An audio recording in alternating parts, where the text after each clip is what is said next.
Good morning, everyone. It is November 20th, 2024, and this is the regular weekly meeting for the Energy and Carbon Management Commission. Let's begin by taking a roll call. Thank you. Commissioner Ackerman, Here. Commissioner Cross, Present. Commissioner Mesner, Here. Commissioner Oath, Here. Commissioner Ogletree, Commissioner Robbins. Commissioner Cross, you have 4 commissioners present. Wonderful. Thank you very much. That is a quorum. Next up on our agenda is commissioner comments. Do any commissioners have any comments for the public? Okay. Seeing none, we will move on to public comment. And I will note that we have several commenters signed up for comments specific to one of our applications that's coming up, but we do have one general public comment. So if we could please elevate Jason Ephraim, and he will be given his time to provide public comment.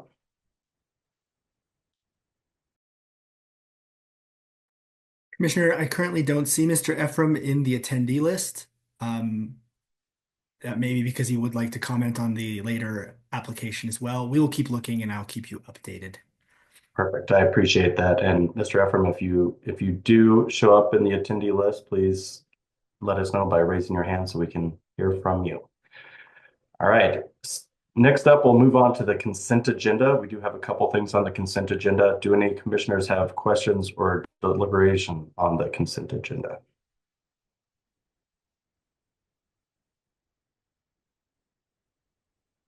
Seeing none, do we have a motion? Motion to approve. Well, second. Okay. We have a motion and a second. All those in favor of approving the consent agenda, say aye. Aye. Aye. Any opposed? Consent agenda passes. All right, next up, we will be getting an enforcement review update from Jeremy Farron, our enforcement manager, and I see he has been elevated. So, Mr. Farron, we look forward to hearing from you.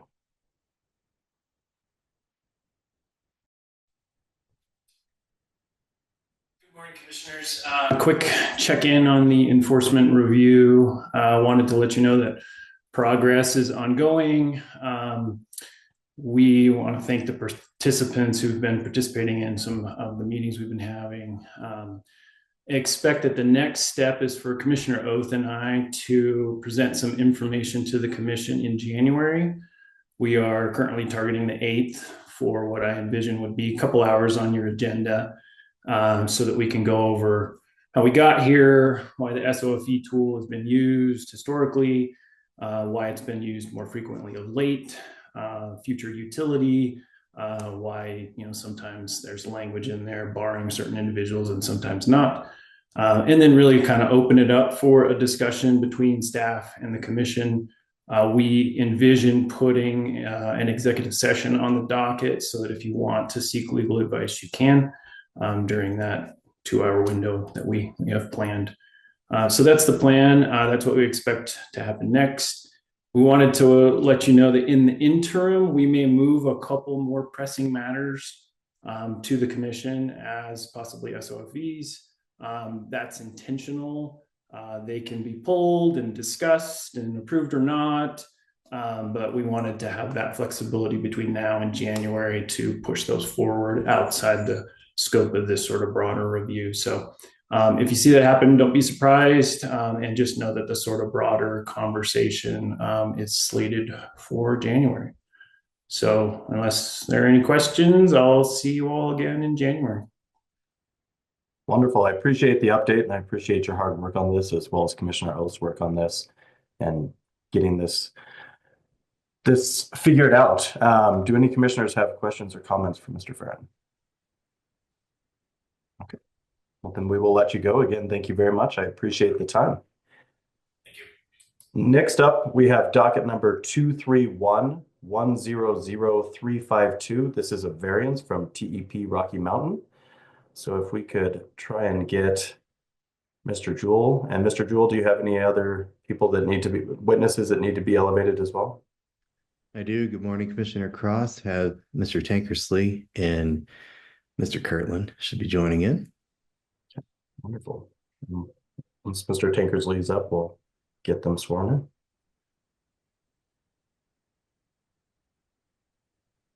All right. Witnesses, Mr. Kirtland, Mr. Tankersley, I'd ask that you raise your hand, state that you swear to state your name, and then that you swear to tell the truth. Mr. Kirtland. Good morning, Jeff Kirtland. I swear to tell the truth. Thank you. And Mr. Tankersley. Adam Tankersley, I swear to tell the truth. Thank you. Thank you, AAG Davenport. Mr. Jewell, take it away. Excellent. And good morning, Commissioners. Michael Jewell with Jewell Jimerson Natural Resources Law on behalf of TEP Rocky Mountain LLC. TEP, thanks you again for your detailed diligence from one rulemaking to another. Thank you for fitting these hearings in between. I want to especially thank your staff, particularly Hearings Officer Berman, Hearings Manager Thomas, for making time for us today and fitting us in between here. I assured them we would be brief, but not suggesting by being brief the subject matter is unimportant. In fact, it's very important, and we will hone directly in on the prominent issues of this docket number 231100352. Mr. Tankersley will be he's our TEP's planning manager. He'll be our primary technical representative, but Mr. Kirtland is joining us in case you have any associated regulatory questions during your deliberative process. The relief requested by the application today for TEP is the federal TR 4332597 pad. Its location ID 324411. For the record, TEP is requesting a variance to Rule 1202C for conducting operations in a Rule 1202C1C greater sage grouse, or GSG as we will refer today, within 1.0 miles of a LEC site. The proposed operations include the TR 4332597 pad, reconstruction and installation of 18 directional wells in an underlying fee lease within sections 32 and 33 of Township 5 South, 97 West of the 6th Principal Meridian. All 18 proposed wells were previously approved through an application for permit in June 2017. This is not ministerial in nature. It requires subject matter and expert review of all the relevant facts. TEP consulted with Colorado Parks and Wildlife going back to September 15, 2023, of course, in addition to our regular weekly and monthly meetings with CPW. The CPW provided correspondence in support of this variance request. That's included in the wildlife mitigation plan that you see in Exhibit C in the docket. So the history that led up to this, TEP met with ECMC staff on July 27th, 2023 for a pre-application meeting to review the details of this pad. And following the meeting, ECMC provided TEP with a pre-application meeting summary letter, which determined that an amended Form 2A would not be required for development at the location. However, a variance to Rule 1202C and further consultation with CPW would be required. TEP consulted with CPW on two occasions, the first on August 22nd, 23, and the second on September 12th, 2023. During the consultation process with CPW, a review of the three alternative locations for the development of the proposed 18 wells was completed to determine if an alternative would further minimize potential impacts to GSG. So that's correct. For the associated wildlife mitigation plan, TEP voluntarily conducted essentially an OGDP-styled ALA for this variance process and application, given the importance of the matter. That's not normally required for a variance, but given the magnitude and importance of protecting GSG, that is the path that TEP chose. Through the ALA review process, it was determined that utilization of the existing TR 4332597 pad, access road, and pipeline corridor, it would be the best overall location for development. All alternatives would either create more new surface disturbance within the GSG priority habitat management area and or reduce potential for mineral development. TEP's implementation of timing limitation, best management practices, and compensatory mitigation avoids, minimizes, and or mitigates any potential adverse impacts to GSG and grouse select 1 mile buffer zone under Rule 1202C. And you can see Exhibit C for more details there. And Mr. Tankersley will get into that more in a second. The location also had outstanding corrective actions. We want to kind of zero in on that from the director's recommendation you see. The corrective action came from an inspection from July 14th, 2023 regarding stormwater, erosion control, and weed management. We're happy to report that all of this has been corrected and reseeding is ongoing. There were two treatments for hound's tongue in 2022, two treatments for hound's tongue and milk thistle back in 23, and one more for hound's tongue in 24. And there has been no more erosion issues to date. And we have aerial views that show that regrowth is coming along nicely, and a FER document has been uploaded. So should the commission grant this variance, the related corrective action from the inspection would become moot as they apply to the interim area portion of the location that would be reconstructed. But for all these details, I'll now defer to Mr. Tankersley for the firsthand account of TEP's discussions and planning with CPW that led to this variance request in the docket, including our resolution, handling, and prevention procedures related to the corrective actions before I come back and conclude with the COA summary. Adam? Thank you, Mr. Jewell, and thank you to the commission for hearing this today. To start, I kind of wanted to cover the plan of development for the TR 4332-597 pad. TEP is proposing to drill 18 new directional wells from this location. TEP would reconstruct this pad to a 5.38 acre footprint, which is currently approved under the Form 2A currently on record. TEP would also install one natural gas pipeline and one produced water pipeline from the proposed pad, following the access road and existing pipeline corridor to existing facilities. This would effectively create 2.29 acres of service disturbance within the existing road and existing pipeline corridor. TEP would also be utilizing the TR 3416-597 pad, which is located well north of this location for remote well completions operations. TEP would be utilizing the EFRAC fleet for completions operations associated with these wells. This generally reduces air emissions during completions operations. In addition to that, TEP would be installing 5 temporary surface high pressure frac lines from the TR 3416-597 pad to the TR 3432-597 pad for completions operations. In total, this project would create 7.67 acres of service disturbance, all of which would be within existing or previously disturbed areas. There'd be no new service disturbance associated with this development plan. As for development timing, originally in the variance application, we were proposing to construct this location or reconstruct this location in August 2024. That has been delayed until August of 2025. Drilling operations have also been delayed from July of 2025 to August of 2026. Well completions operations were originally scheduled in November of 2025 through January of 2026. That has been rescheduled for December of 2026 through February of 2027. And flowback operations would continue to the end of February of 2027. Reclamation activities would be conducted in August of 2027. This effectively results in a 1 year, 1 month adjustment in the development schedule. Drilling and completions operations would not occur within the Greater Sage-Grouse TL, which is March 1 through July 15th. Flowback operations are currently scheduled outside of the TL. However, if delays do occur, those operations will be allowed to continue into the TL. Flowback operations are generally low intensity activities similar to that of production operations.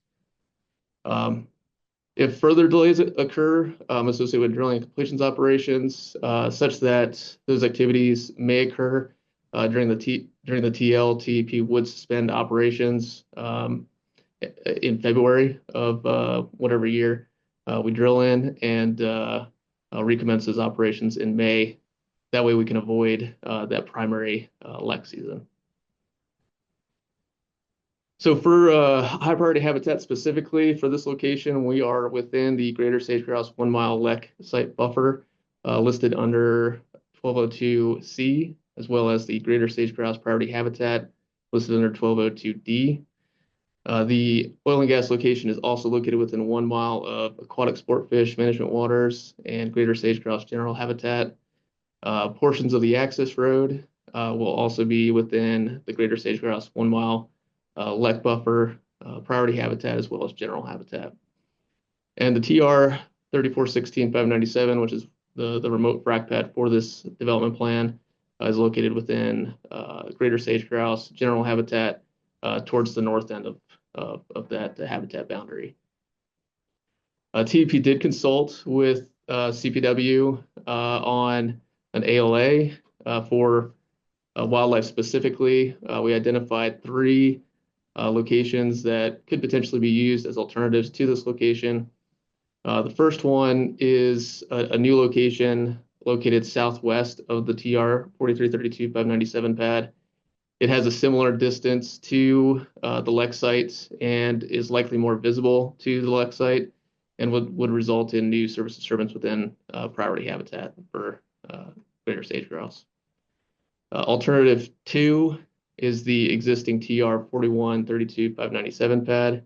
It's an existing location. It would effectively reduce the potential development down to 13 wells from 18.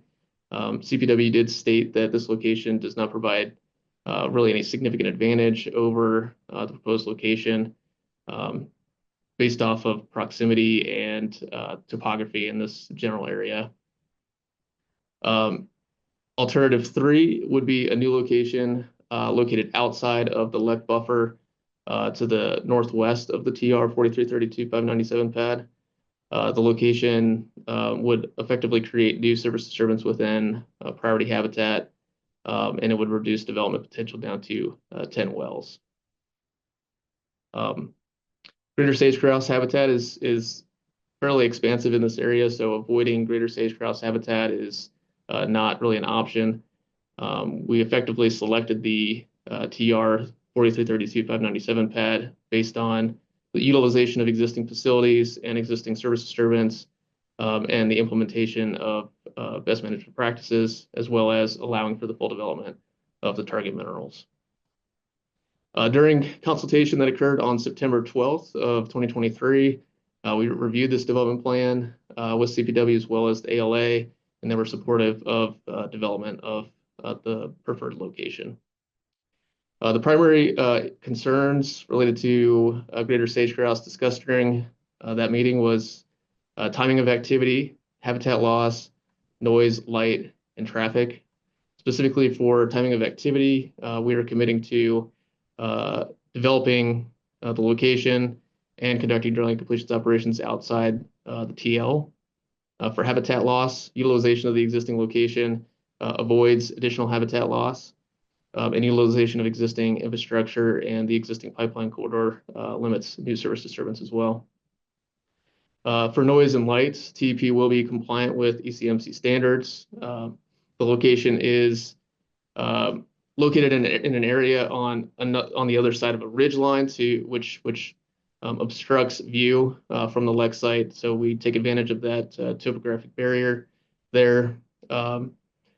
And overall, from a noise and light standpoint, conformance to the TL effectively minimizes potential issues to sage grouse from noise and light. In addition to that, for traffic, vehicle traffic during long-term production operations will be limited to the hours of 9 and 6 p.m. We also discussed compensatory mitigation.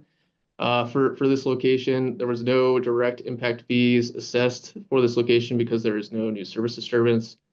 We did receive an assessment for indirect impacts of $26,092.50.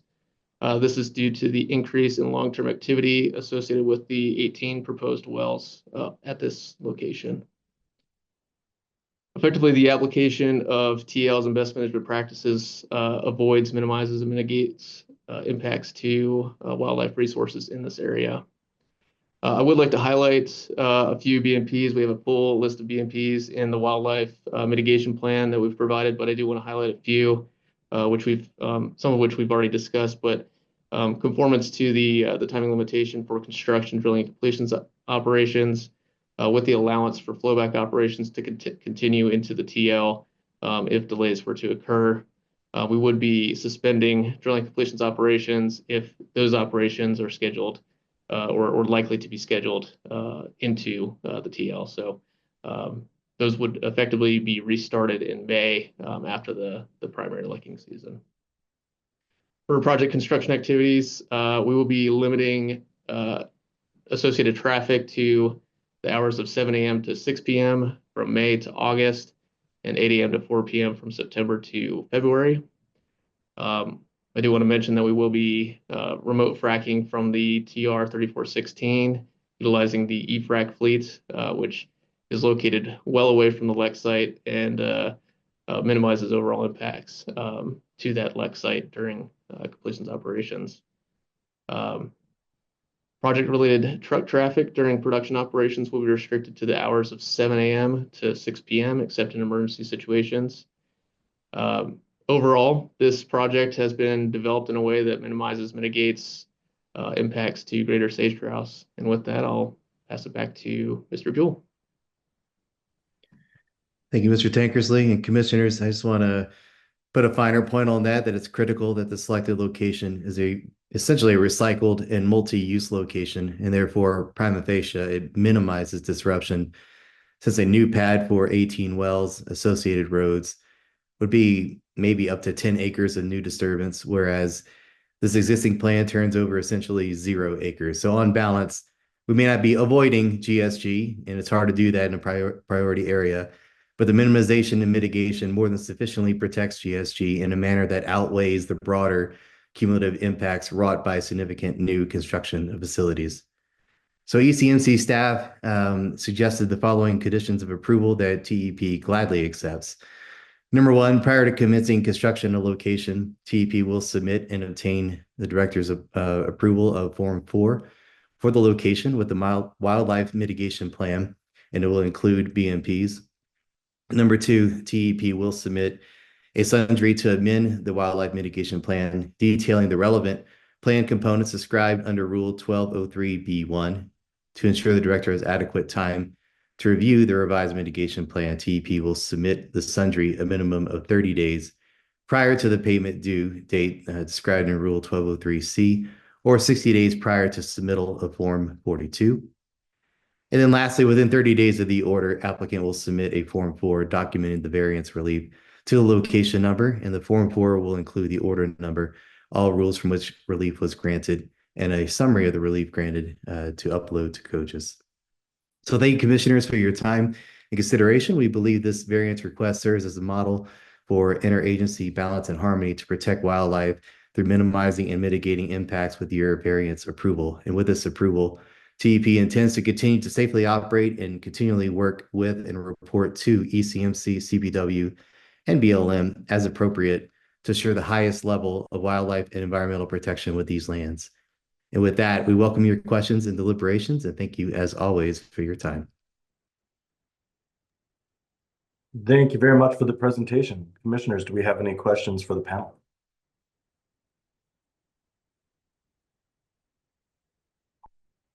I will ask one quick question. You did mention the e-fracking fleet. Is this the e-frac fleet that you presented on during your previous OGDP?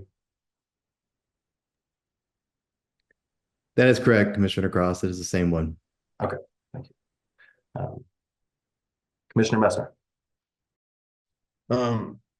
Thanks. I just had one question because I wanted to clarify my notes. Mr. Tankersley, and I could have misheard you. I think at one point when you talked about timing of the kind of road traffic, whether that was hauling traffic or whether that was access traffic.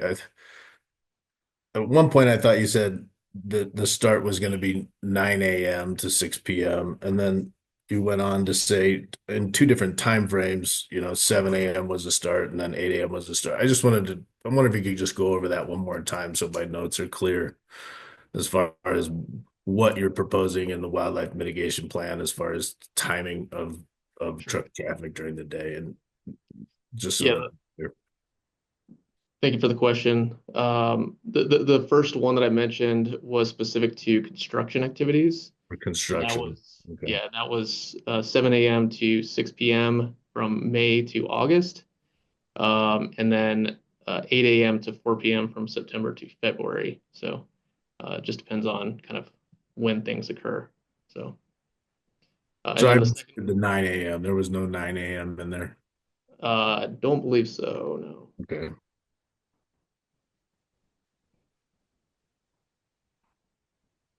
Okay, thank you. Any other questions for the panel? Commissioner Ackerman?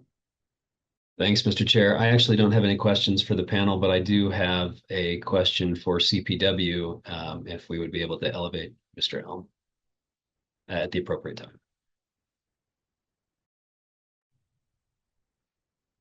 Hearings Manager Thomas, if we could have him elevated. We are elevating him now.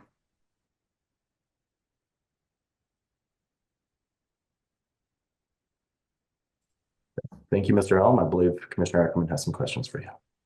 Thank you, Mr. Chair, and thank you for appearing this morning, Mr. Elm. Appreciate you being here with us. And I did have just one question. I presume that you have been able to listen in so far to the discussion. Is that correct? Great, thanks. In our regulations, and particularly in the basis and purpose statement, we talk about the potential for variance from 1202C, no surface occupancy rules. And we also talk about avoidance generally being often the only way to protect those habitats. But we do make, like I mentioned, we do make an allowance for variance. And I just wondered if maybe, I've read your notes on this, and I appreciate those and appreciate your communications, and thank you for submitting the documents that you did. Can you just address a little bit why avoidance isn't necessary in this particular case in order to adequately protect this location in accordance with our basis and purpose statement, which states that there is potential for a variance if the variance is equally or more protective than the rule? Thanks. Yeah, absolutely. Thank you for the question, Commissioner Ackerman. And for the record, I'm Taylor Elm. I'm the CPW Energy Liaison for the Northwest region. Yeah, I think there's a few things as we kind of worked through this and did a fairly extensive consultation, as TEP has indicated. And you're correct. From our standpoint, those NSO buffers surrounding the sage-grouse leks, really the most important factor is avoidance when we're talking about development within those buffers. And one of the big reasons, as we had talked about in the statement of basis and purpose, is that CPW really has no mechanism to mitigate for the loss of a sage-grouse lek. We cannot recreate that habitat or build a location where we can replace that lekking and that breeding activity. And so that's kind of how we view that. But as you indicated, the variance process is built in. And in certain instances, I think when we look at an application like this, basically we kind of establish a checklist, if you will, of kind of criteria where CPW is comfortable at the end of the day that you're not going to be experiencing a loss of that lek, or even, significant impacts or declines in behavior at that lekking site. And so I think when we worked through this and worked with TEP, we were able to kind of work down that checklist and check all those boxes to where we had a comfort level that we weren't going to be having impacts to those lekking sites. In addition to what you mentioned, Commissioner Ackerman, that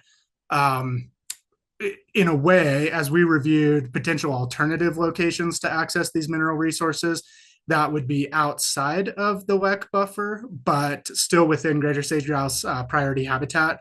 Some of those locations I think we deemed would actually be more impactful to wildlife in this area just due to the additional surface disturbance. And so, I mentioned those check boxes, and I think one of the biggest ones for us is the fact that this is an existing location, existing access road. It's an existing producing pad. And so that was kind of one of those first hurdles. And then the second one, as TEP kind of ran through, the timing of operations was the other kind of biggest concern for us. And given the construction, drilling and completions could happen outside of the grouse timing limitation, we feel that that minimizes impacts and gets this location kind of returned to basically what's existing on the ground for the most part.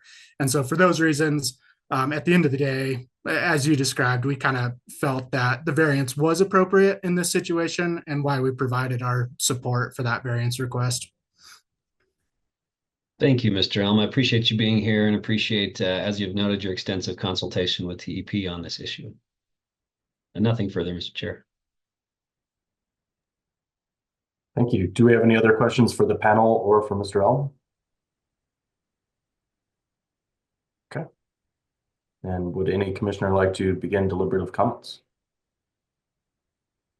Commissioner Ackerman.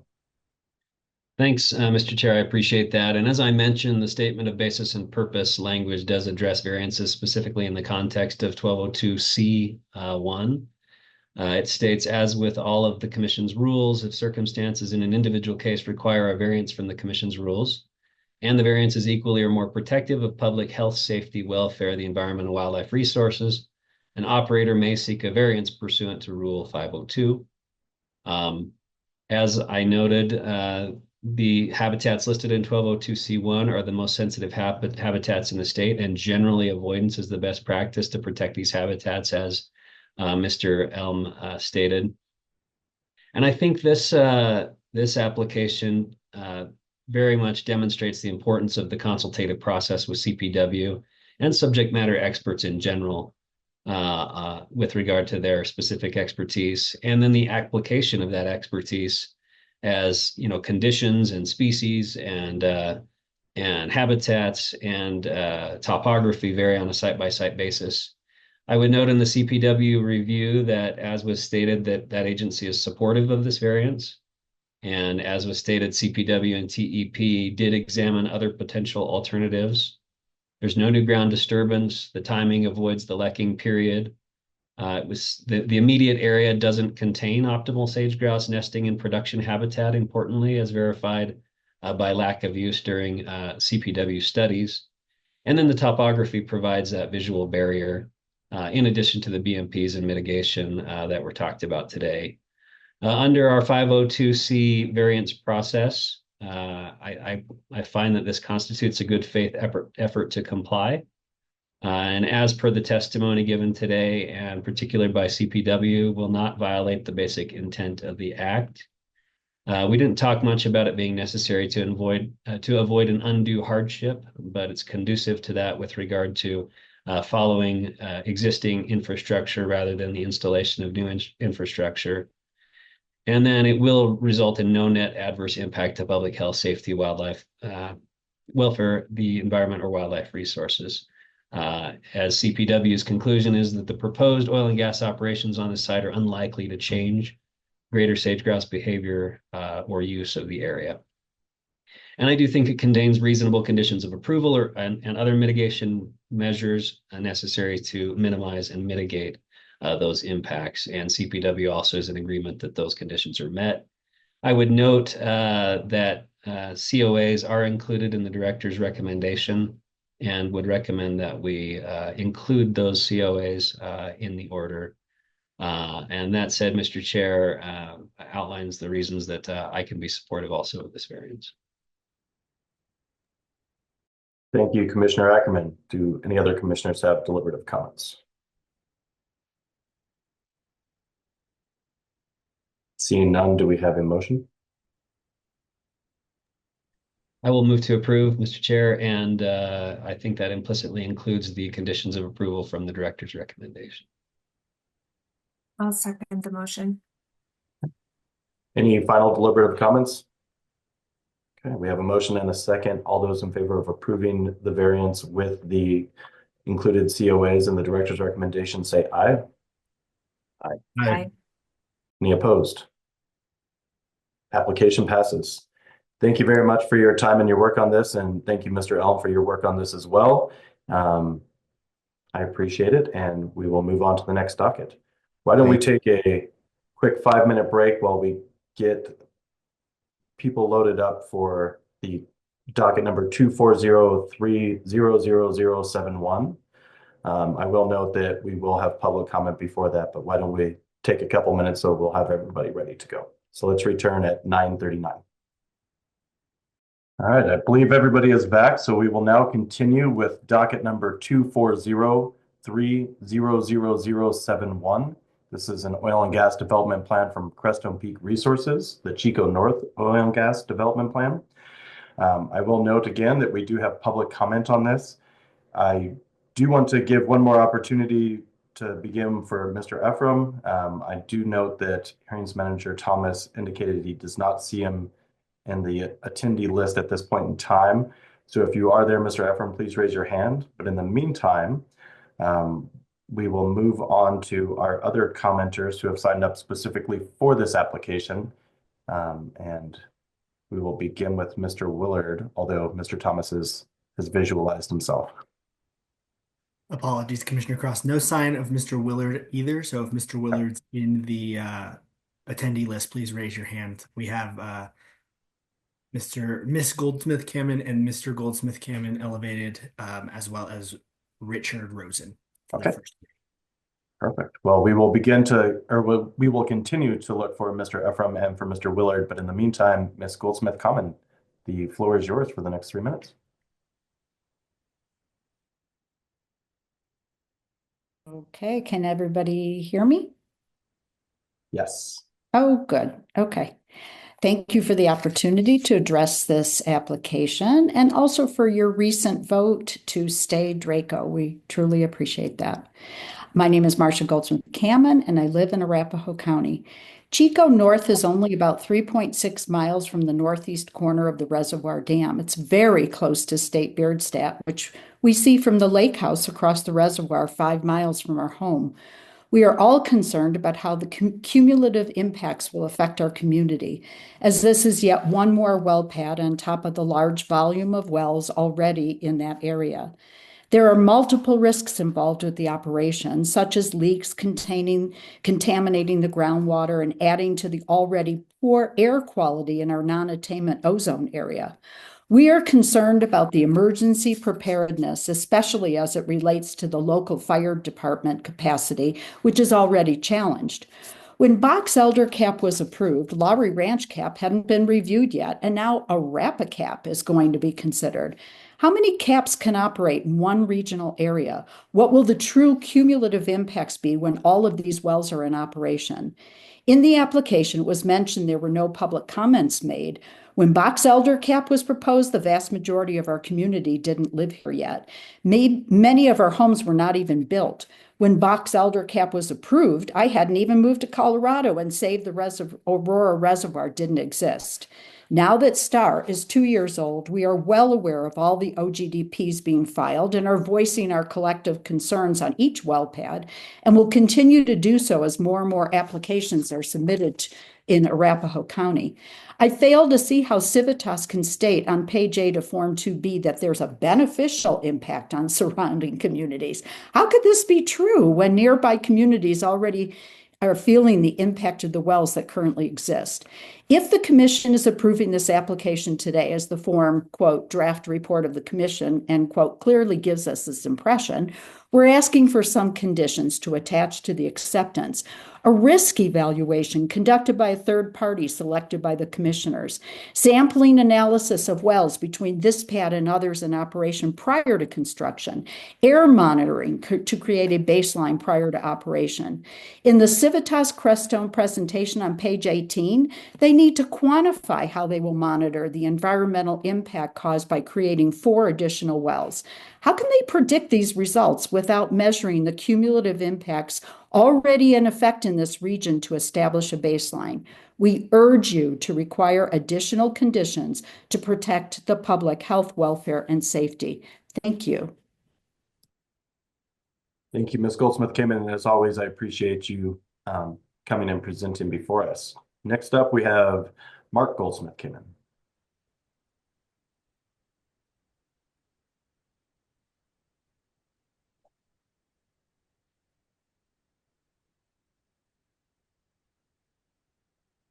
I'm not sure if they were going to use the same login or not.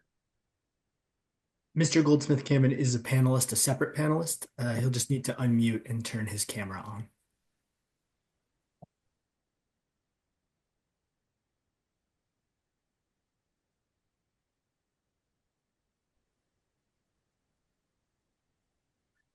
I'm on my phone. Okay, we can hear I'm you if you're unmuted. I'll have to go with that. Sorry. No problem. Because you started early, I wasn't able to get on computer. So good morning. I'm Mark Goldsmith-Cameron, a resident of Aurora, and I would like to address the electrification as a condition of approval for the Chico North OGDP application. Because as written, Crestone's Chico North application does not make it clear that there is a commitment for electrification. Many of us attended the ECMC's August hearings in which you, the commissioners, including Chair Robbins, stated the importance of electrification for addressing cumulative impacts. According to the CDPHE, Chico North is within the boundaries of a disproportionately impacted community, as well as a cumulatively impacted community. The Chico North OGDP is also located within the Denver Metro North Front Range ozone non-attainment area. So the CDPHE has required in their consultations with Crestone the use of best management practices, including under the category of emissions mitigation, that, quote, operator will use electric equipment and devices, e.g. vapor recovery units or VRUs, fans, etc., to minimize combustion sources on site, unquote. In addition, the operator should be providing a list confirming which equipment and devices will be electrified, which we haven't seen. The latest draft of Arapahoe's oil and gas regulations that were recently approved by the Arapahoe County Planning Commission and which will likely be passed by the BOCC in the next couple of weeks call out a requirement for drilling and permanent production equipment shall be operated with electric equipment and electric line power where available.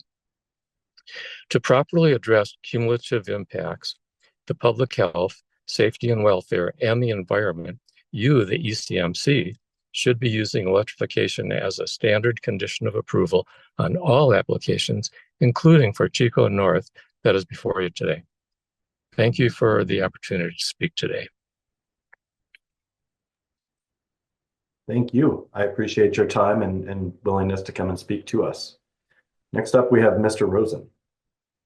Hello, my name is Richard Rosen. I'm a retired petroleum engineering consultant, and I just wanted to review some basic risks that I'm concerned about. I have reviewed much of the proposed development plan, and there are some details I'd like to discuss and make sure these issues are considered. I apologize if this is basic information, but I'm unfamiliar with your background, so I didn't want to leave this unsaid. And so with that, I'll just remind people that behind every environmental catastrophe disaster, there sits a good engineering plan, like maybe this one here. And despite that, accidents do happen. And the key is to try to anticipate and be prepared and catch things early before they get out of hand. And again, but although rare accidents do happen, and if you frack enough, rare accidents will occur. And my understanding is there will be lots of fracks, some near homes, and some potential exposure to freshwater aquifers and the Aurora Reservoir itself. And I couldn't find these details in the plan, but maybe the weakest link in the engineering plan is the casing design, where again, the leaks tend to occur through casing if cementing jobs is not well done. Root causes of such leaks include the use of used casing, which has a minimal wall thickness, which easily wears, and holes could be created. And then if there are insufficient number of casing centralizers, the casing tends to lay on the side of its on the side of the wellbore and causing gaps in complete cement coverage. And then the drill pipe tends to rotate against the casing, accelerating wear until a hole develops and a leak occurs.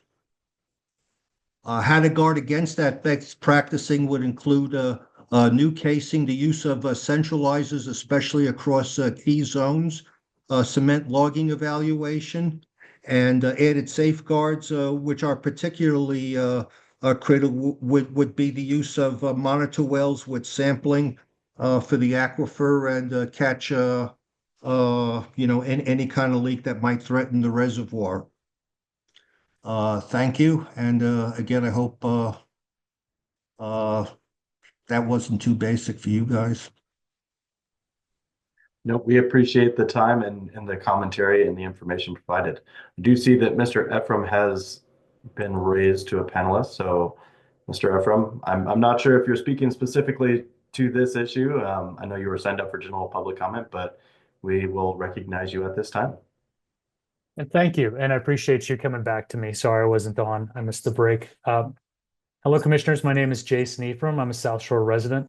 I am speaking more generally and not specifically to the Chico North well or the other thing on the application, but just generally in the OGDPs. We can't look at these in isolation as one-off wells and just look at the single OGDP application or any of these things in isolation. There is a difference between one well in a 4-mile radius, 15 wells, 20 wells, and the number of pads and the cumulative impacts that these have.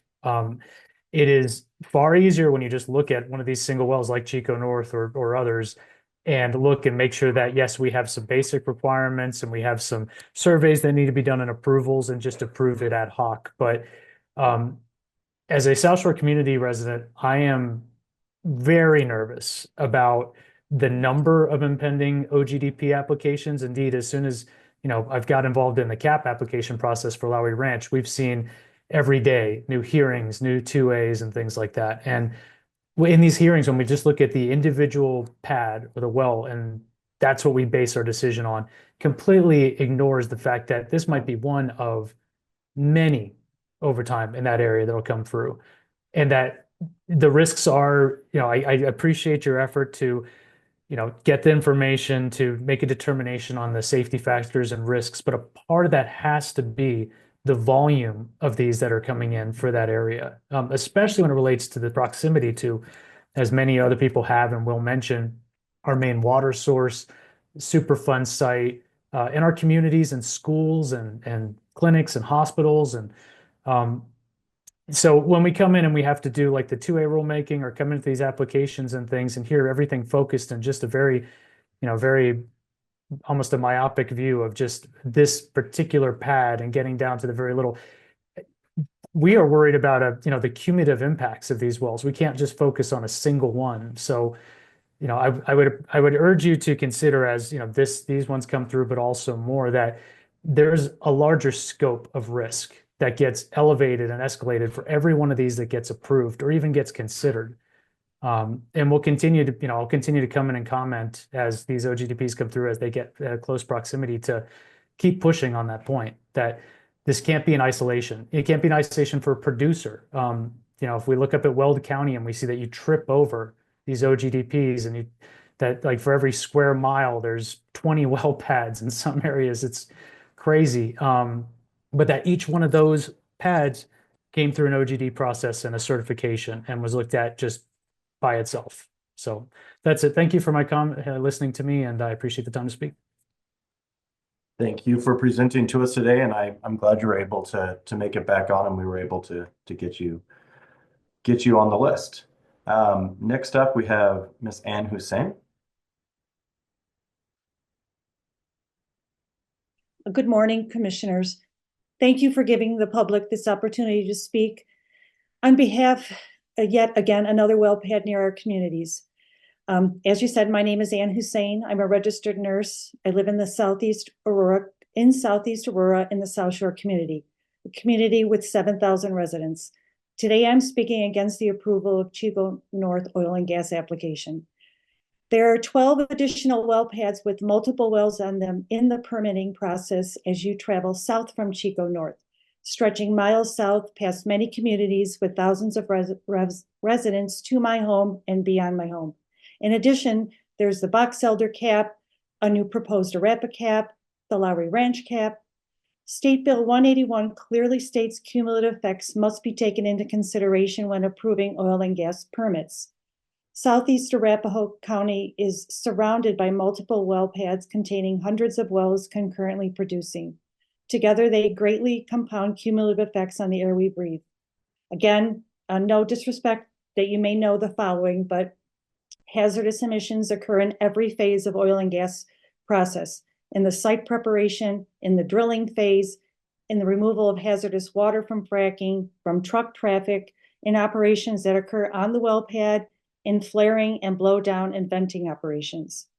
And Jason is right, no two well pads are created equal. Some are in rural areas and others in highly populated. Some have 4 wells, others are mega pads with 32 wells.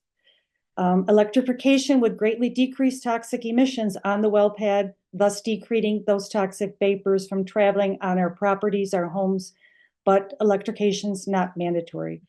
No air monitoring off the well pads. Arapahoe County has 241 oil and gas facilities.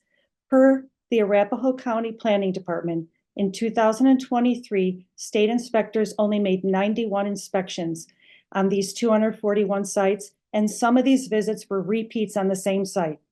So now we're approving all these additional well pads, and basically the Colorado residents are left to have the operators monitoring themselves. I have attended many public hearings and study sessions, the discussions surrounding public health is the lowest concern. More concern is for wildlife, and I love wildlife and I want to protect them, but please raise human concerns of our health and our air quality and the cumulative effects above those of our operators. I appreciate your willingness to listen to your residents. Thank you. Thank you. And next we have Ms. Bobby Mooney.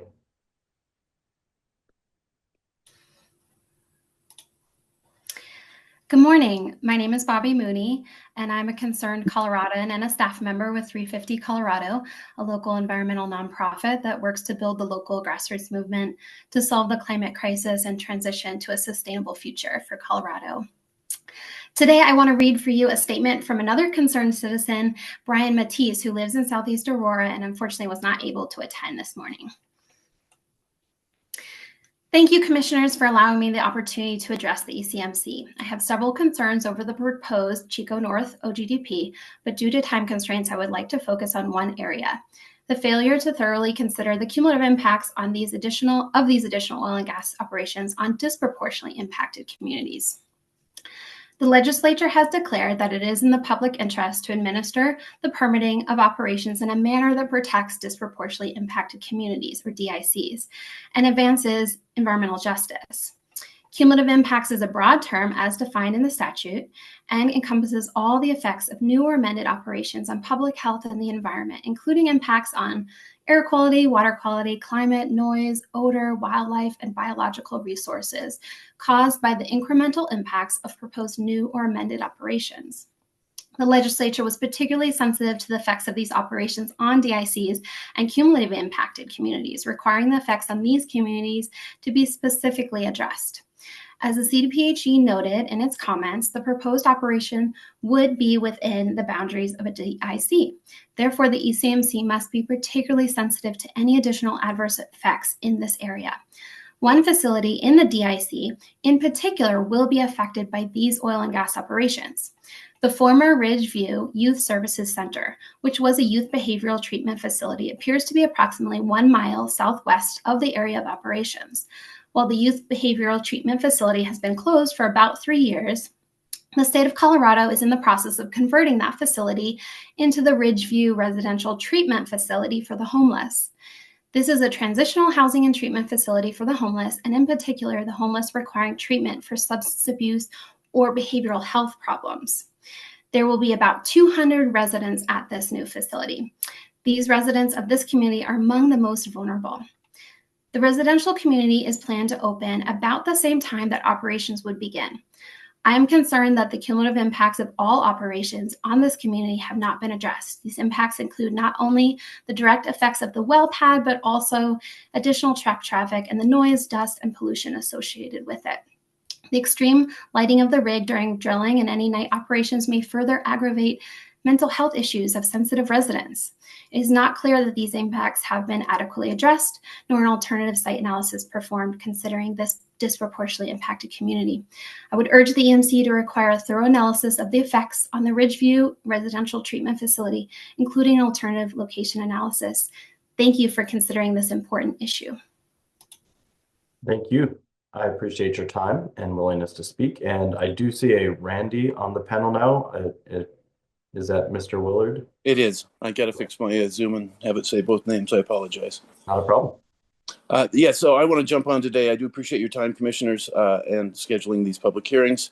I want to reiterate what Jason said. He took a lot of my points, but we are definitely concerned out here. I'm sorry. I live in Southeast Aurora as well, in Tollgate Crossing.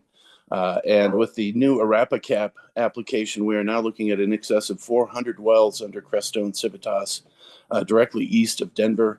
I believe that the cumulative impacts of this total projects, again, because we're not looking at individual well pads, if we step back and look at the 400 plus wells, the impact on our community will be significant, including those in the DICs that just were discussed, as well as the wildlife, not to mention all of our homes and the air quality as well. So that was really my point today, was the cumulative impact, not just of Chico North, but of the fact that this is part of Box Elder.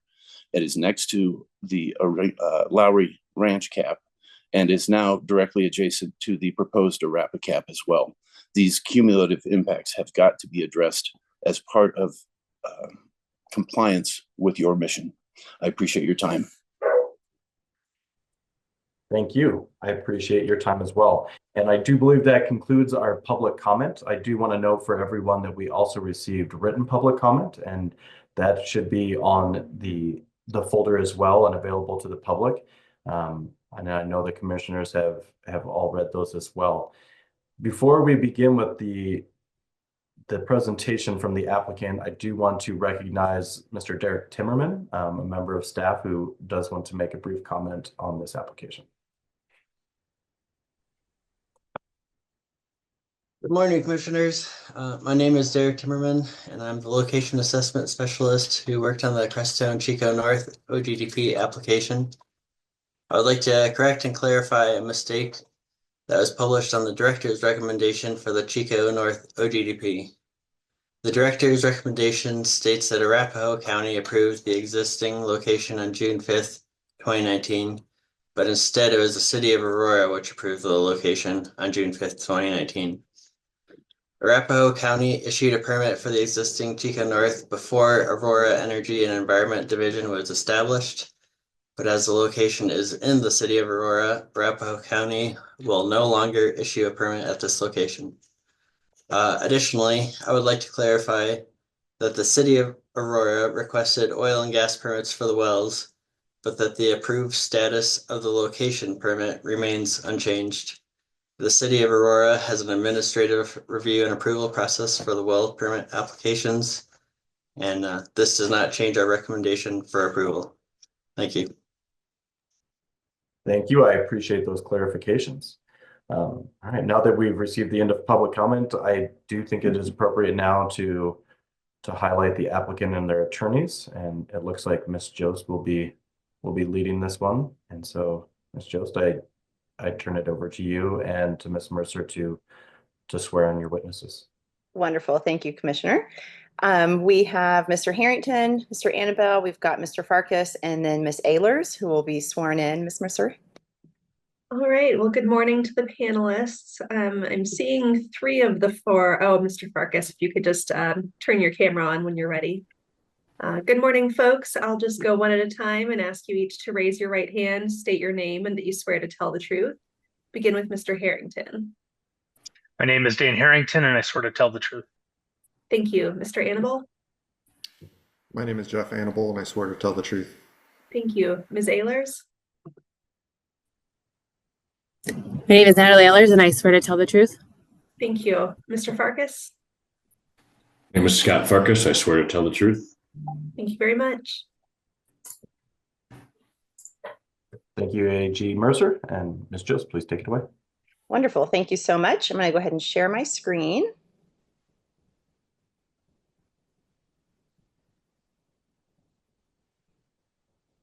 All right, Commissioner Cross, are you seeing that? Yes, I am. Wonderful. Thank you so much.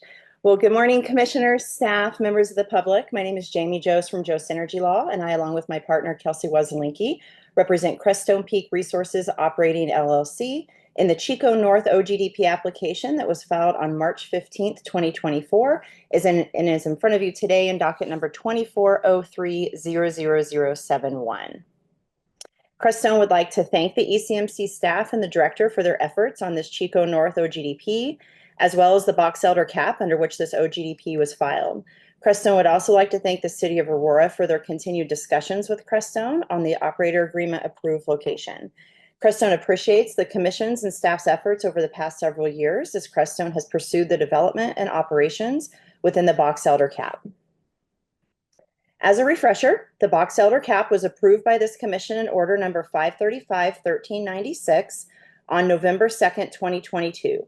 The order established an approximate 37,520 acre cap in the application lands for the development of oil, gas, and associated hydrocarbons from the Niobrara, Codell, Greenhorn, and J Sand formations. The cap provided Crestone with the exclusive right to operate within the box elder cap boundaries, a 6-year time period for OGDPs within the cap boundaries, and also mandated expedited review of the OGDPs within the box elder cap boundaries, among other things listed on this slide. The Chico North oil and gas location is in the southern area of the box elder cap and is within the City of Aurora. At the cap hearing, Crestone did seek, and the commission granted, preliminary siting approval for the use of the existing Chico North pad.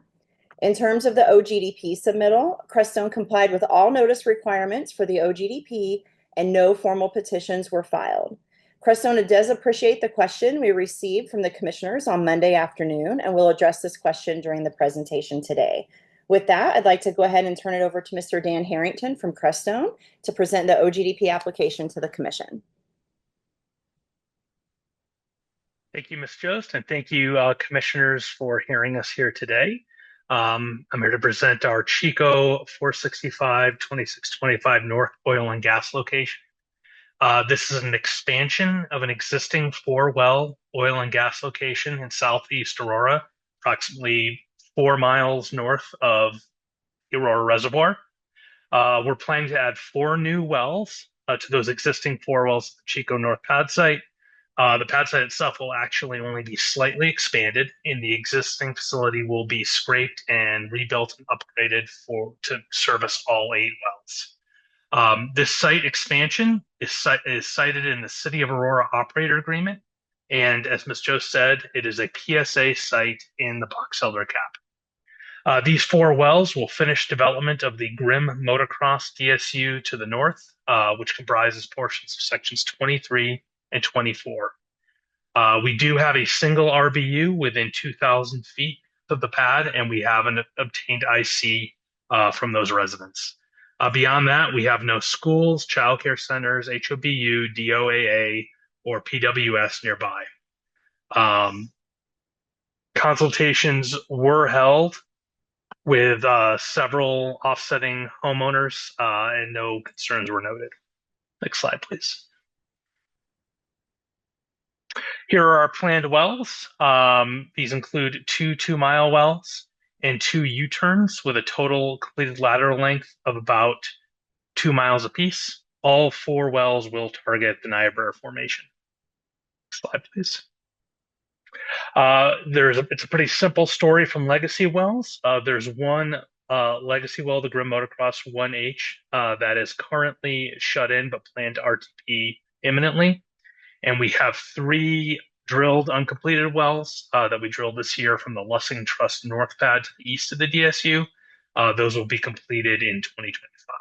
And we have no legacy verticals to worry about here. Thank you, Ms. Jost. Here's our operational timeline. We're planning for pad construction in the second quarter of 2025, drilling and completions in the third quarter, and production in the fourth quarter. Of note, this operational timeline does not align with the operational timeline originally submitted. We modified this after our consultation with CPW to bring operations outside of high priority habitat season.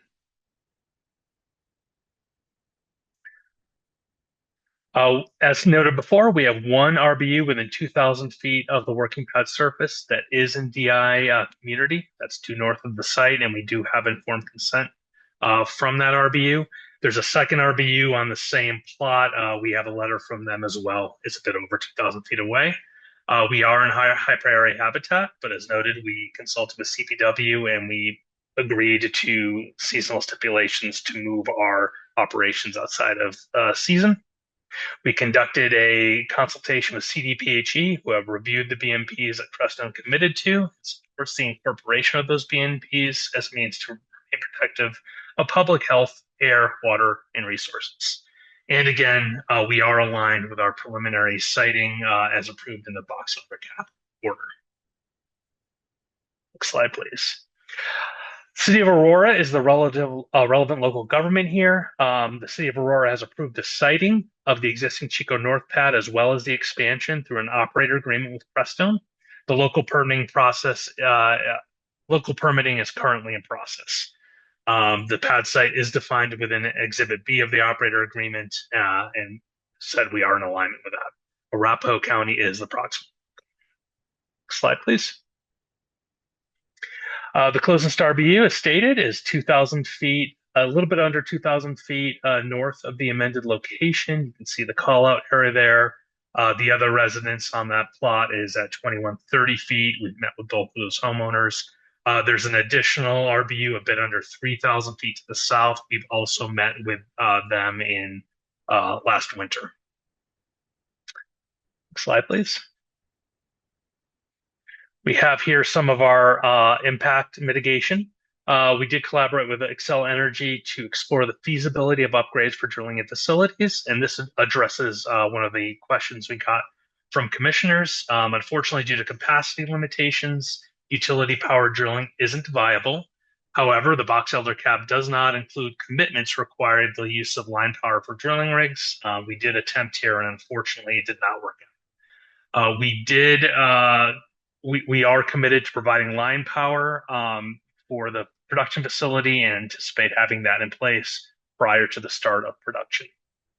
For produced water, the nearest disposal wells are in Weld County, roughly 25 miles to the northwest. We've said before, the bulk of produced water in the Niobrara Formation, the DJ Basin, happens within the first few months after production, and the installation of a produced water pipeline at the end of the day will be more impactful than the initial pulse of water hauling traffic. Next slide, please. The site is located greater than 1 mile from the nearest HOBU, school, childcare center, and DOAA. It is an existing location that will be minimally expanded to limit surface disturbance and habitat fragmentation. It utilizes the existing access road, so no new access road will be built here. And we have only that one RBU within 2,000 feet, and it is greater than 1,900 feet, and we do have informed consent. We will utilize fresh water for dust mitigation and use construction best practices. Slide, please. On the drilling side, we did commit to drilling operations outside of the wintering season for pronghorn. So that's after April. We will utilize a Tier 4 equivalent battery backup powered rig or a Tier 4 rig if available. And we'll utilize Group 3 drilling mud and utilize our standard drilling mitigation practices below. Next slide, please. On completions, again, we've committed to completions operations outside of pronghorn wintering season.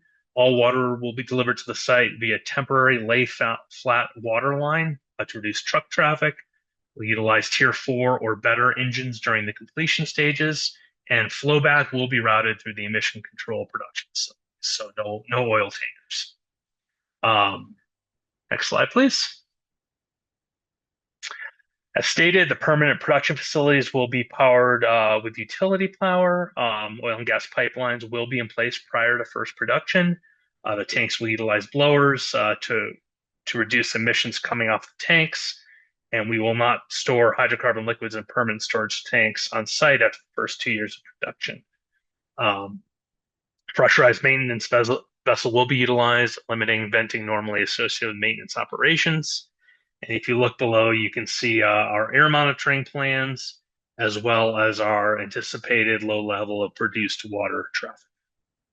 Slide, please. The ECMC issued a director's recommendation on October 30th. The director's recommendation notes CDPHE's comments. The MPs are consistent with and go beyond what was agreed to in the box. And with that, we ask this commission for approval of the 1,239-acre Chico North OGDP for the development of up to 4 new horizontal wells from 1 existing amended oil and gas location. Thank you for your time today, and we're here for questions. Wonderful. Thank you very much, Mr. Harrington. And commissioners, thank you for the consideration of this application today. I would now like to ask the panelists to come on screen if you are able, and we are here for any commissioner questions you may have. Thank you very much. Would any commissioners like to begin the questions for the panel?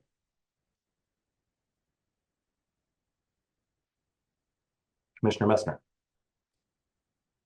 Thank you, Mr. Chair. I wonder if you could highlight any changes in land use in proximity to this location between the approval of the Box Elder preliminary siting and the submittal of the OGDP today, or the review of the OGDP today, sorry. Thank you, Commissioner Messner, for that question.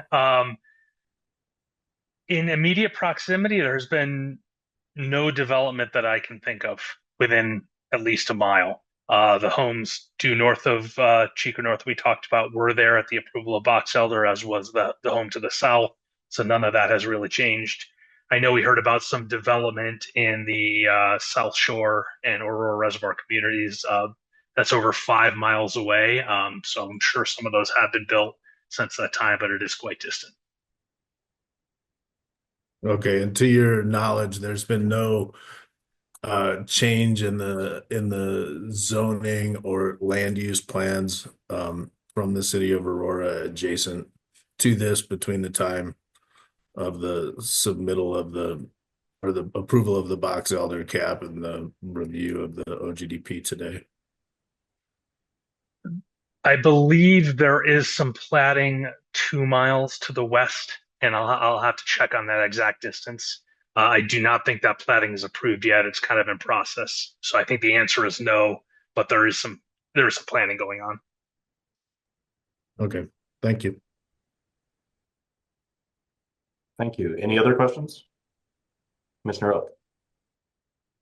Thank you. And thanks for calling out the part about having some BMPs committed to in this OGDP that are over and above those that were committed to in the CAP process. I wasn't on the commission at the time of the approval of the CAP. I'm wondering if you're able to highlight a couple of what those particular BMPs are here in this particular application that you were committing to that are beyond what had even been contemplated at the time of the CAP.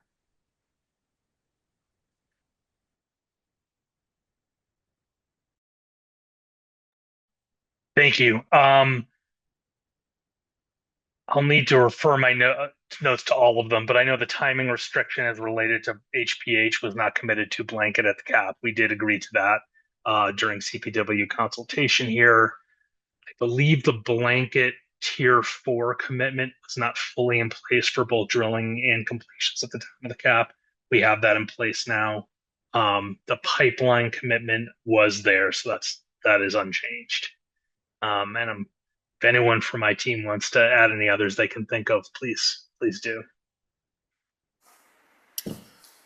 I'll go ahead and add one more additional commitment that we did. We did agree to go tankless on the oil side within the first 2 years of production.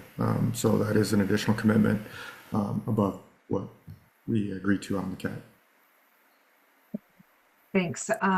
That's really helpful to know. And then I want to make sure I understand what you said with respect to electrification. I think you indicated that there had been some ongoing conversations with Excel and some limitations during pre-production.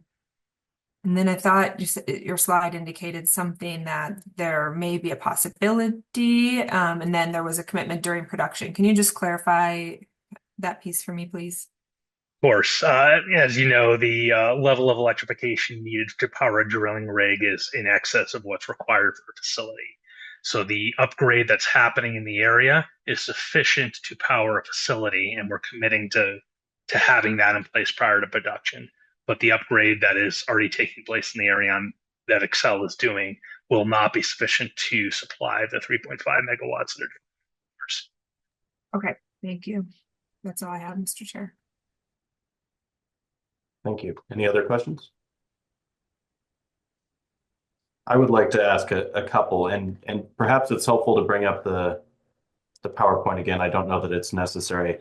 One of your later slides talked about some of your standard mitigation practices, and one of the things that was on there included the 32-foot sound walls. And I want to try and address some of the public comments that came up as well. We did talk about the electrification just now. One of the last comments talked about lights and noise. And so I wondered if you could talk about the sound walls as well, and some of the efforts to make sure that lights and noise will not be a problem. Absolutely. Thank you for that question, Commissioner. The sound walls are obviously engineered specifically to contain sound in the site, and they tie into our noise studies that may or may not impact nearby residents. Here, of course, they're absolutely necessary with the nearby residents to the north. The other added bonus of sound walls is they also are opaque and screen light from surface level activities. So that's trucks on the site, that's lights near the floor of the rig. Very effective screen. In addition, the derrick of the rig does extend over the top of the sound walls, and there are lights up there, and those are necessary for safety reasons. However, we do direct those downward to minimize the light that escapes the site.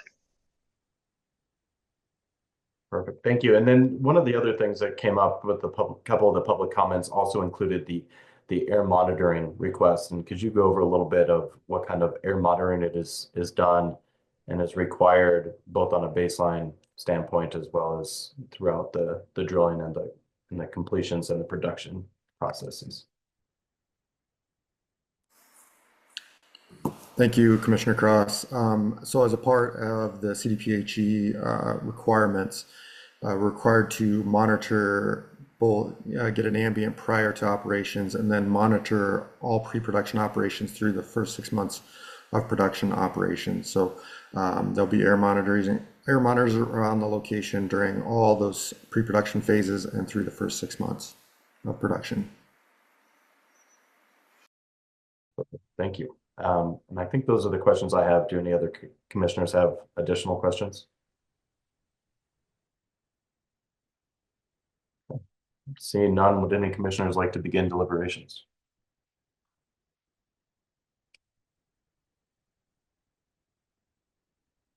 Mr. Messer? Thank you.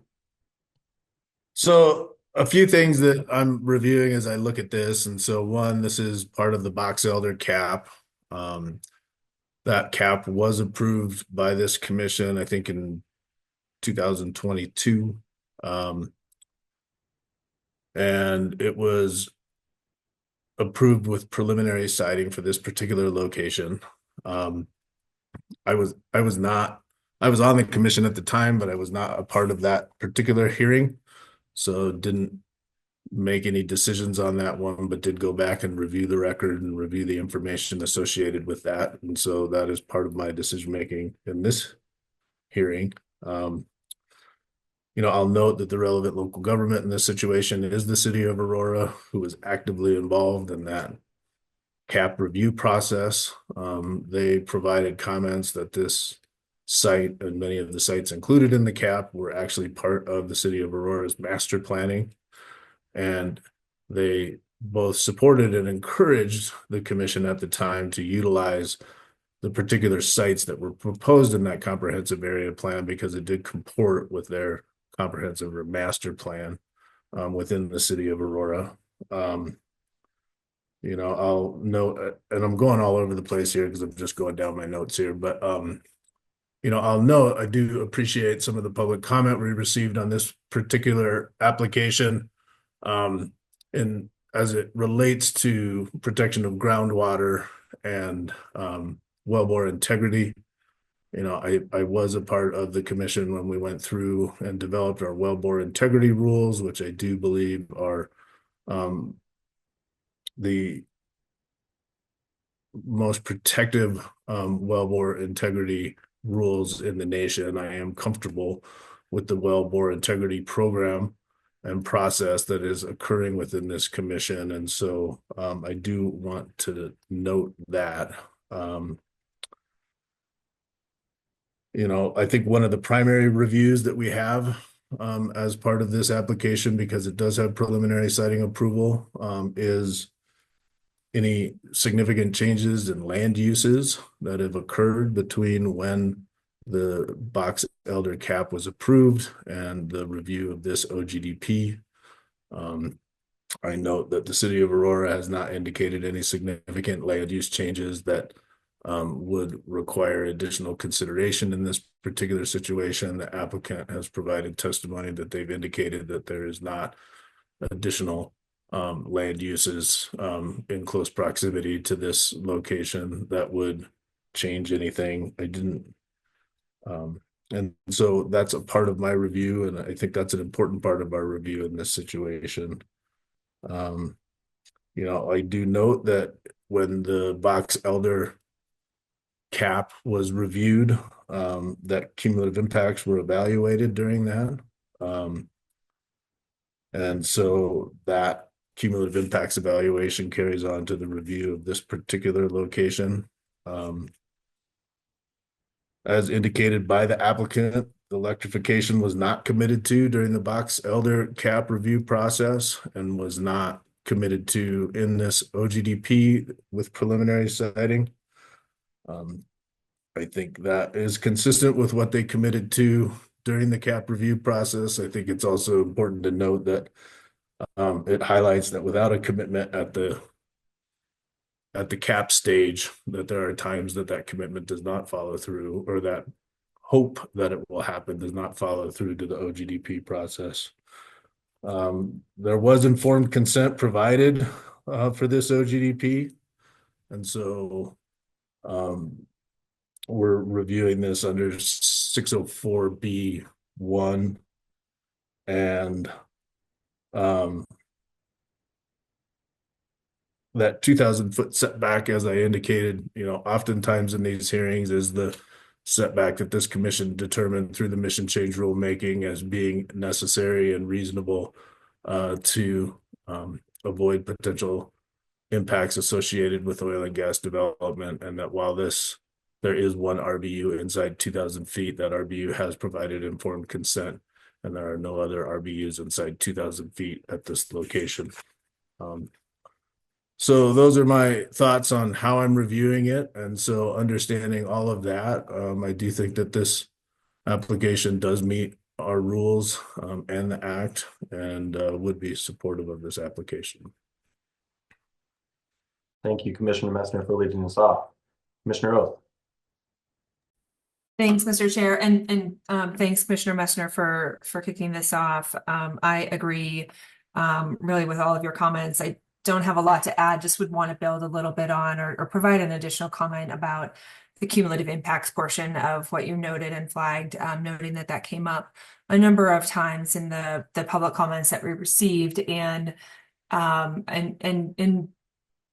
guess putting it in context that this particular OGDP is part of a cap, which provides that opportunity to have that broader look, right, of not looking at things by just one location or one well at a time, but really having a broader look at potential cumulative impacts on the area nearby. And so I think that is very informative to me as well as noting that in addition to that, the BMPs that have been committed to here are over and above what had already been contemplated at the time that this commission reviewed the comprehensive area plan and in considering what the potential cumulative impact would be of all of the sites within that cap. That just one additional comment to a number of the things that you noted, Commissioner Messner, and for those reasons, I too would find this to be an approvable application. Thank you, Commissioner Oath. Any other comments? All right, seeing none, do we have a motion? I'll go ahead and move approval of the application. I'll second it. Any final deliberations? All right, we have a motion and a second. All those in favor say aye. Aye. Aye. Any opposed?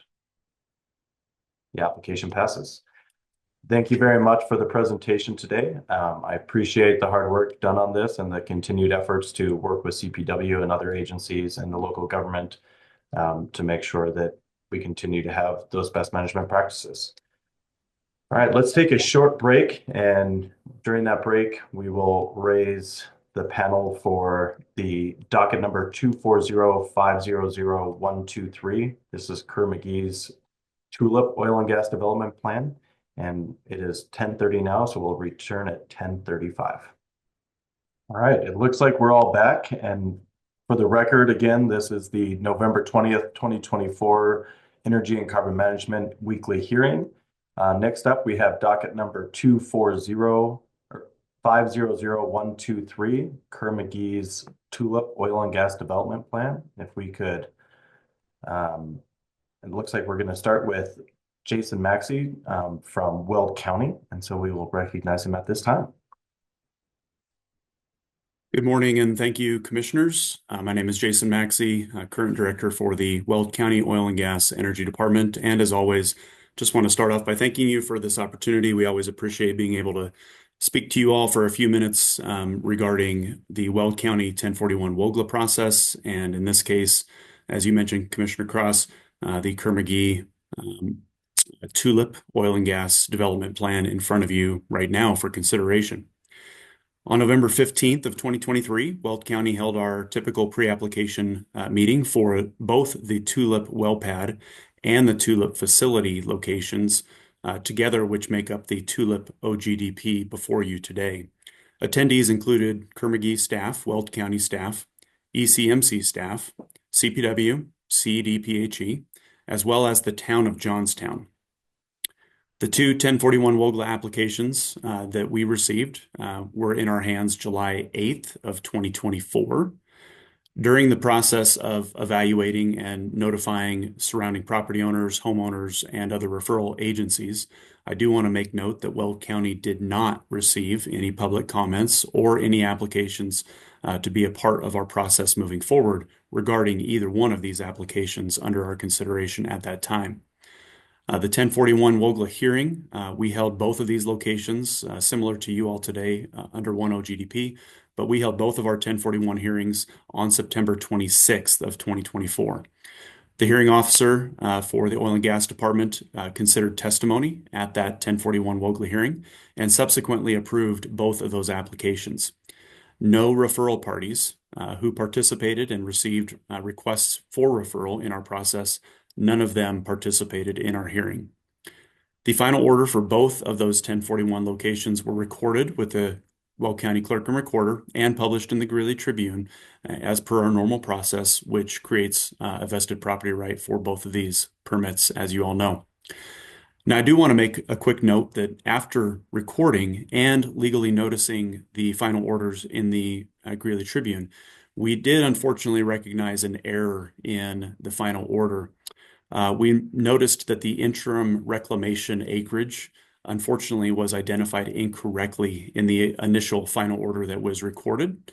So we subsequently had to correct that error with our hearing officer and then re-record the final order. I wanted to make sure you all knew that because I believe there was both of those should have been sent to you all. And the second one identified at the top of the final order and within the final order, it made that correction to that inaccurate acreage notation in the final order.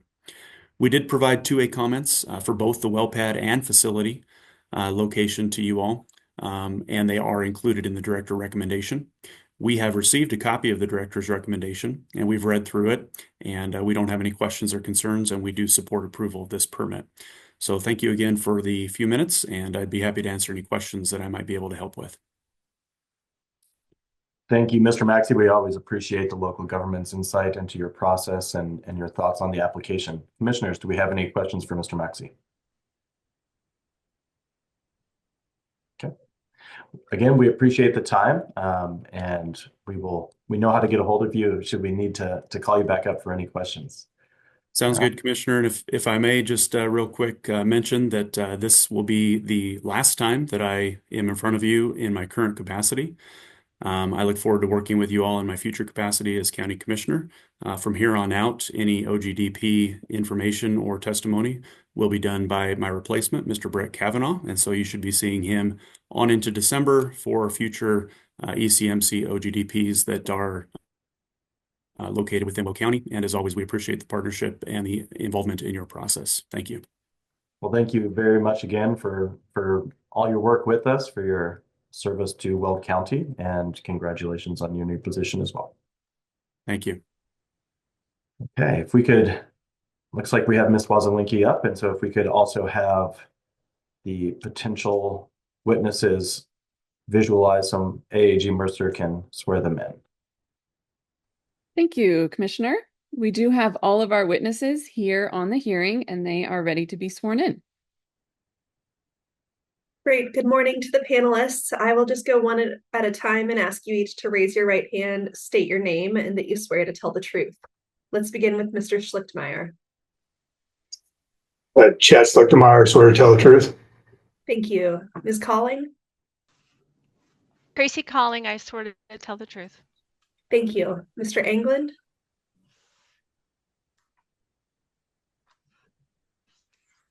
Sorry. Good morning, Eric England. I swear to tell the truth. Thank you. Mr. Hess? William Hess, I swear to tell the truth. Thank you. Ms. Coleman? Julie Coleman, swear to tell the truth. Thank you. Mr. Nalemo? John Nalemo, I swear to tell the truth. Thank you. Mr. Radar? Anthony Rader, I swear to tell the truth. Thank you. Mr. Honus? Chris Honus, I swear to tell the truth. Thank you. Mr. Nelson? Justin Nelson, I swear to tell the truth. Thank you. Mr. Lytle? Andy Lytle, I swear to tell the truth. Thank you. And last but not least, Mr. Griffin.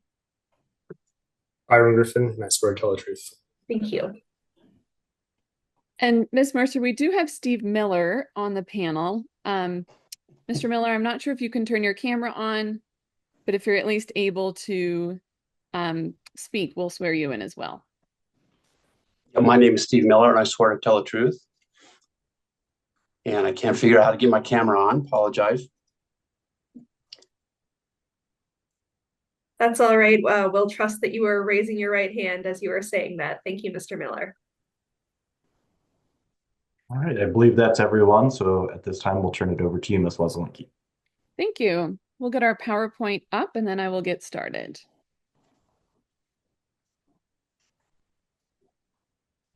Okay. Good morning, Commissioners. My name's Kelsey Wazelinki with Jost Energy Law.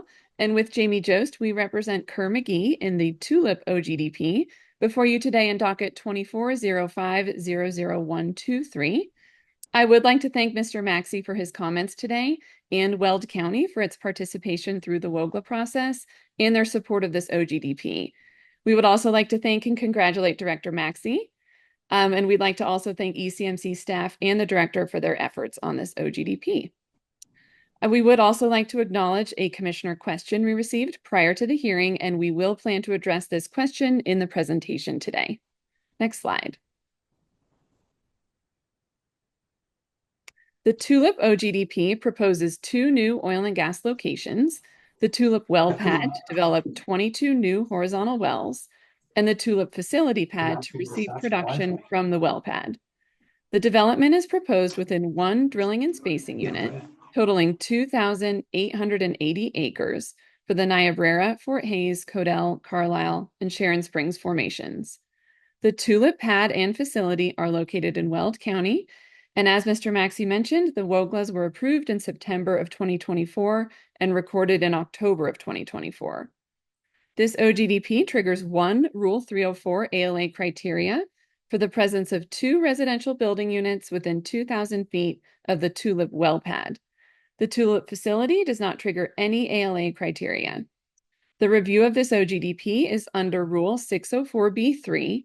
All wells, tanks, separation equipment, and compressors proposed on the tulip well pad will be located more than 2,000 feet from both RBUs. Kerr-McGee consulted with CDPHE and agrees to a robust set of BMPs to minimize potential impacts to these residents, including Group 3 drilling muds, Tier 4 or equivalent engines during drilling and completions, and the piping of oil and gas from the proposed tulip facility location. Kerr-McGee will describe its extensive outreach to the RBUs during the presentation today. In addition, Kerr-McGee will discuss its alternative location analysis for the tulip well pad. Both locations do not meet any other ALA criteria and are specifically not within 2,000 feet of any high occupancy building units, schools, childcare facilities, nursing homes, hospitals, or designated outdoor activity areas. Neither location in the OGDP is within the boundaries of an identified disproportionately impacted community. In addition, the locations are not within any CPW mapped HPH. As part of the Tulip OGDP, Kerr-McGee has committed to plugging and reclaiming 12 wells within 1 year of all new wells turning on to production and decommissioning 6 facilities. Kerr-McGee will describe the associated emissions reductions in the presentation today. And finally, Kerr-McGee has complied with all notice requirements for the Tulip OGDP. No formal petitions were filed and no public comments were received on the Form 2As. So I'll now turn it over to Tracy Calling with Kerr-McGee to continue the presentation. Thank you, Ms. Wozzelinski. Good morning, Commissioners. I'm Tracy Calling, and I'm a Senior Regulatory Advisor at Kerr-McGee Oil and Gas Onshore LP, or KMOG, a subsidiary of Oxy USA, Inc. Joining me today are several subject matter experts that are here to help answer questions that may come up after the presentation. To start off, here are some of the overview of the permitting timeline for this project. In summary, we began in November of 2023 with a pre-application meeting, and then in October of KMOG received the director's recommendation. Noteworthy here is that there were no public comments, no petitions filed against this application. Next slide. You'll see here our estimated phases of operation timeline. I would like to point out that while the application was originally submitted with 2 occupations, schedule constraints have been addressed over the last few weeks, which has enabled us to consolidate and reorganize our schedule, and now we are committed to a single occupation on the tulip development. As shown here in the timeline, we plan to begin construction starting in December of 2024, drilling all the wells February through July, followed by a completion operation in October through January of 2025, and then interim reclamation in August of 2026. We received a commissioner question earlier this week in regarding split occupation, and I think this updated schedule may address that question. Next slide. KMOG is proposing 22 horizontal wells and 1 production facility on 2 separate locations, which are identified on 2 separate parcels requiring that we submit them as 2 separate Form 2As, the well pad and the facility pad. First, I'd like to talk about the well pad. KMOG has an executed surface use agreement in place and received an approved 1041 WOGLA from Weld County on September 26th of this year. There are 2 RBUs within 2,000 feet of the working pad surface, so we have done a detailed alternative location analysis looking at the 6 alternative locations. I'll review that later in this presentation. This location does meet Rule 604B3 with all the wells, tanks, separation equipment, or compressors located greater than 2,000 feet from all the RBUs. Next slide. This is a detailed view of the tulip facility pad. Similar to the well pad, the surface use agreement has been executed with the same surface owner, and the 1041 WOGLA has been approved. As you can see, there are no receptors near this location, 0 residential building units, high occupancy building units, schools, daycare facilities, or designated outdoor activity areas within 2,000 feet of the working pad surface. Next slide. Both pad locations are outside of any high priority habitat or floodplains. These locations were inspected by an environmental consultant in September of 2023 and noted an inactive raptor nest. Another inspection occurred in October of 2024 and verified that the nest is still inactive. KMOG will perform nest resurveys prior to the construction and as requested by CPW. There are 2 man-made water bodies near the Tulip pad, the Hartford Reservoir to the west, and a seasonal agricultural pond that is located between the pads. Both water bodies are up gradient from both pads and are outside the disturbance area for both pads. There are also 2 delineated non-jurisdictional wetlands in the vicinity. Both are up gradient of both proposed locations. Due to the proximity of these water bodies and wetlands, KMOG has obtained a CPW waiver per Rule 1202A 3 relating to chemical storage within 500 feet. Chemical storage totes used on site will have built-in secondary containment and are made of steel. Next slide. Now I'd like to review the alternative locations. On the left side of the screen in green are the description for the 2 proposed locations, the well pad and the facility. On the right-hand side in gold are the 6 potential alternative locations that we will evaluate. Starting with alternative location in section 18, which is furthest to the north. This location has 2 RBUs within 2,000 feet of the working pad surface. It is within the 100 floodplain of the Little Thompson River. It is located up gradient of National Wetland Inventory, NWI, identified wetlands. It is within high priority habitat for aquatic native species. All the mineral development area cannot be reached, requiring a second location, thereby increasing the overall surface disturbance area. Alternative location in the southeast of section 19 was considered. This location has 0 residential building units within 2,000 feet of the working pad surface. It is located within cropland, and KMOG attempts to avoid or minimize impacts to agricultural areas in Weld County. However, we were unable to reach an agreement with the surface owner for this location. We also looked at an alternative location in the southwest quarter of section 19.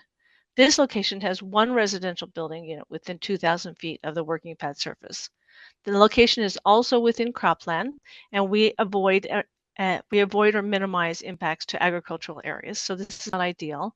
And the alternative location and the alternative that we were unable to reach an agreement with the service owner on this location as well.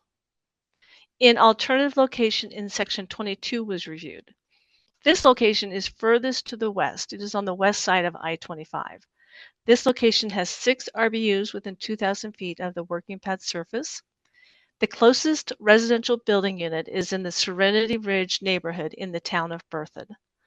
It is located immediately up gradient of NWI Riverine Corridor, and a second location would be required to develop all the minerals in the DSU, thereby increasing the overall disturbance area for this location. Additionally, KMOG is unable to reach an agreement with the surface owner. We looked at alternative location 23 was also in section 23 was also reviewed. This location is adjacent and east I-25.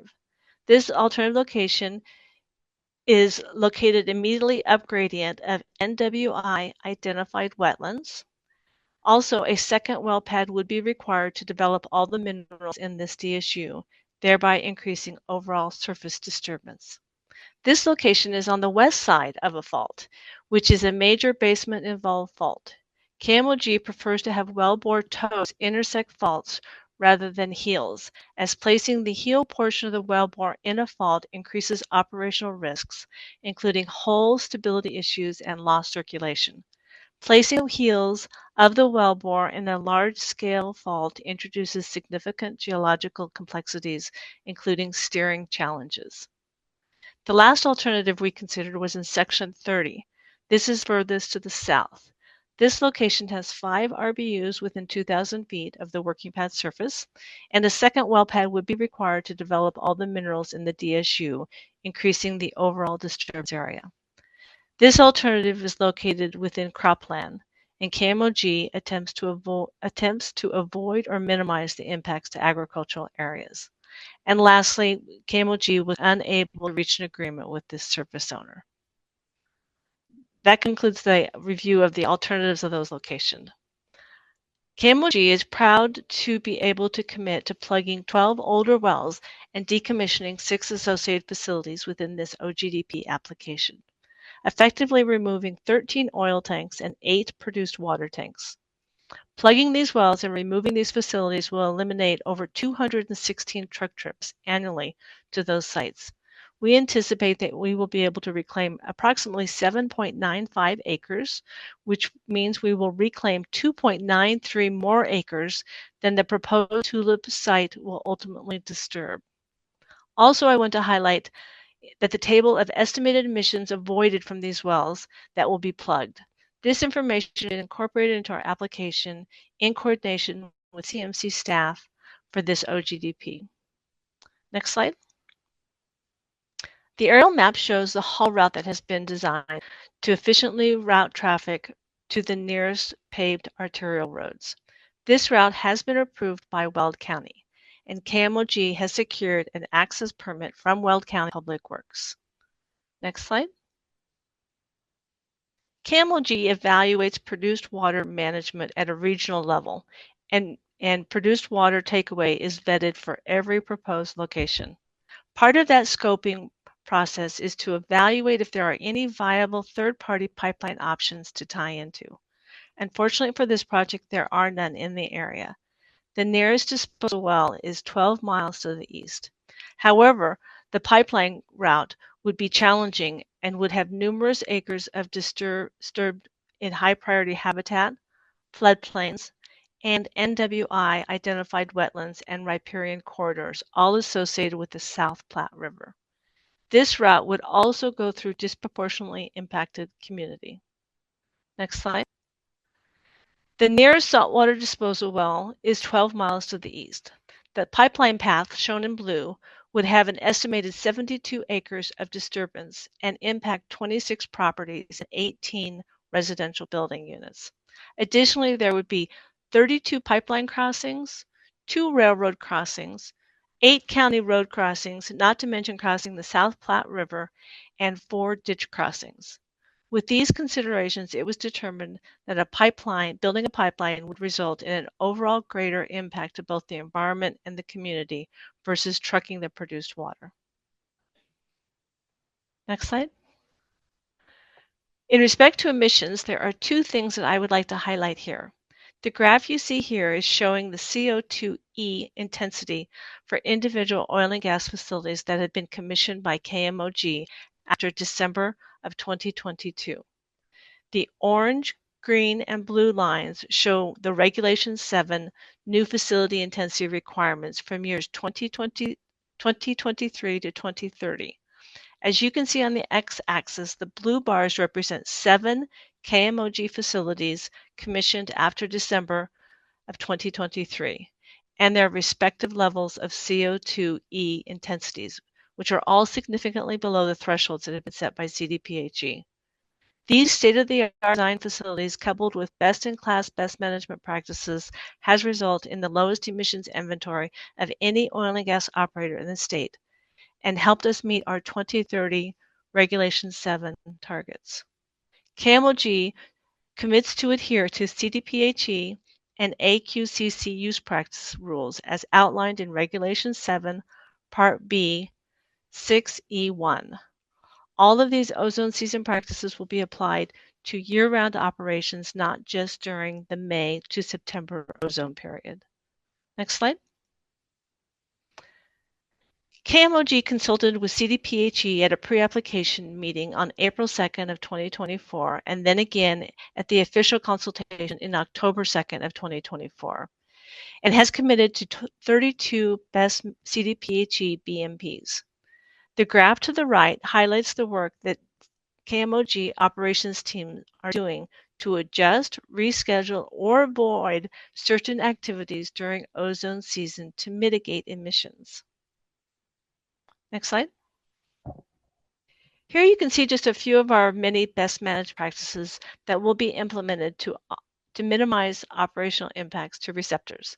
These include a modified drilling rig with noise reduction features, quiet completions fleet to reduce noise during operations, sound wall along the east side of the pad to reduce noise toward the RBUs, and Group 3 drilling mud to minimize odors. Drainage and erosion control plans approved by Weld County to reduce stormwater impacts, and a reuse and recycling of flowback and produced water during completions operations to reduce freshwater use. Next slide. The air monitoring plan for KMOG was approved by CDPHE on October 24th of 2024, October 17th of 2024. The map on the right shows how KMOG will position the air monitoring sensors around the tulip location. Air monitoring summaries for this location will be posted on the OXY stakeholder website monthly. Next slide. Over the past 4 years, using the approved air monitoring program, KMOG has collected over 11,000 air samples spanning all phases of oil and gas development. And all results, as shown on the graph on the left, are well below the CDPHE health guidance value part of 9 parts per billion of benzene. Next slide. These two next slides highlight KMOG's stakeholder relations outreach efforts. In that picture you see on the right is one of the 3 signs posted off of Weld County Road 4 that indicate proposed oil and gas is planned. We provided our stakeholder relations number for anyone to call with questions or concerns, and to date, we have had no unanswered questions regarding the Tulip OGDP. Couple that numerous phone calls, emails, mailed materials, and in-person meetings to nearby stakeholders, we've made significant efforts to communicate this proposed OGDP to the community. Next slide. Starting in February of this year, our stakeholder relations team has been actively engaging the community for over 9 months, as demonstrated in this timeline.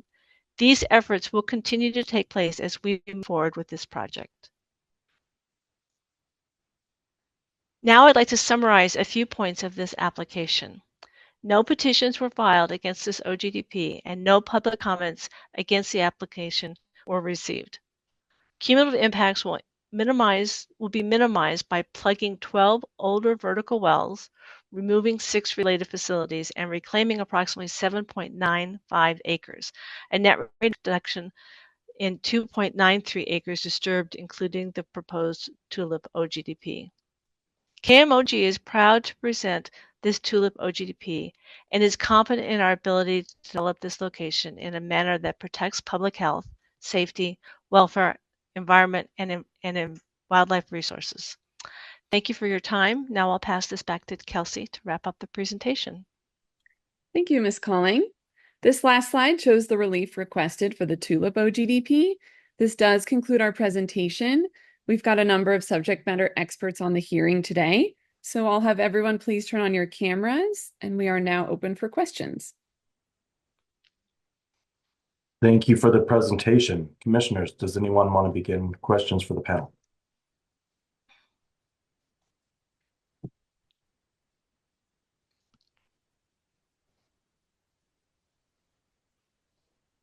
Okay. Seeing no questions, does anyone want to begin deliberations?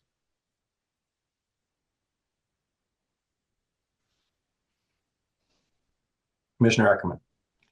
Thanks, Mr. Chair. And I appreciate the presentation today. I appreciate the materials that were submitted and the careful work that went into this OGDP. I don't have a litany of things that are positive, as I often do. There are many positive things about this OGDP, but I did want to make a couple of comments. I specifically wanted to thank you for not only addressing my concerns about dual occupations, but rather for working to develop the OGDP in a single occupation. I think that's an important a reduction in impact. And I also want to thank you in your presentation for detailing your thought process on produced water takeaway, which was what some of my notes revolved around. And so that said, I appreciate the work that's gone into this OGDP. I feel like it was well done, and I'm certainly willing, Mr. Chair, to offer a motion to approve if the time's appropriate. I will second that motion. Does anyone have additional deliberations? All right, seeing none, all those in favor of the motion, please signify by saying aye. Aye. Aye. Any opposed? Application passes. Thank you again for the hard work on this. We appreciate it. And I do believe that that concludes the agenda that we had for our meeting today. So I would look for a motion to adjourn. Second. All those in favor signify by saying aye. Aye. Aye. Any opposed? We are adjourned. We will look forward to seeing everyone after the Thanksgiving break. Thank you.